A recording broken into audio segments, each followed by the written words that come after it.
Dear friends, let's discuss e-way bill now under GST. E-way bill को हम electronic way bill भी कहते हैं. Now what is e-way bill? It's a online document that needs to be created. Online number I would say. एक dedicated portal दिया गया है e-way bill के लिए where every registered supplier has to go and generate a e-way bill number before movement of any goods. So as a supplier, suppose I am selling certain goods and मुझे वो भेजना है from point A to point B to my customer location. In that case, e-way bill is required as a transport document. आप उसे transport document भी कह सकते हो. So e-way bill किस पे applicable है?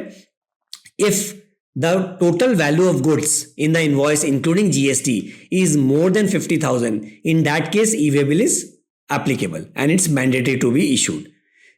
क्या होगा अगर मैं e-way bill ना बनाऊं? There is a big risk. रास्ते में हो सकता है जीएसटी ऑफिसर आपके व्हीकल को रोके एंड उसे ई-वे बिल अगर ना मिले, इन दैट केस व्हीकल भी जब्त किया जा सकता है. So you need to be very careful about it that you generate e-way bill every time you are selling or transferring goods worth more than 50,000 as an invoice value and including GST. Don't forget that at all. Further, let us understand there is certain exceptions to this. Like for example, some states have increased this limit of 50,000 to 1 lakh rupees in their state. But that is only applicable for intrastate movement. That is within the state. For example, Punjab. In Punjab, if you move the goods, which is less than 1 lakh rupees of value, in that case, e-way bill is not mandatory. But that is only applicable for intrastate within Punjab. If someone is supplying or moving a goods from Punjab to some other state, that is an interstate movement. In that case, again the limit comes down to 50,000 only. So this is something that is very, very important and one should always be careful about. Now, what is the benefit of e-way bill? Once you have put all the details in the portal, you need to fill the details in two parts, part A and part B. Part A में आप सारे goods का details, your customer का details etcetera fill करोगे.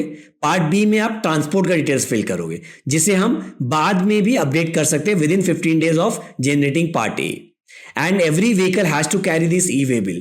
Carry करने का दो system है. वन, इधर you carry a physical document, या फिर आप दूसरा भी यूज कर सकते हो, that is RFID. Now what is RFID? We all know right. आज के डेट में जब हम कार में हाईवे में जाते हैं तो ऑटोमेटिकली पैसा डिडक्ट हो जाता है उसमें से एंड आप जस्ट निकल जाते हो straight away, right, in every toll tax that we pay. Similarly an RFID can be installed in your vehicle of the transporter or your own vehicle, जिसमें से ऑटोमेटिक मशीन्स रीड कर लेंगे at the borders so that they get to know इस particular vehicle में कौन सा goods transport किया जा रहा है. And that is where India is growing in terms of technology across, and we are the first country in the world to have this concept of e-way bill through an RFID concept. Isn't it beautiful? Second thing, जैसे ही आप अपना details e-way bill portal में fill करते हो, those data are automatically moved and shifted to your GST portal as well. So when you file your GSTR1, that is your sales return in the portal, a lot of data is already filled up and it's available there. Thank you.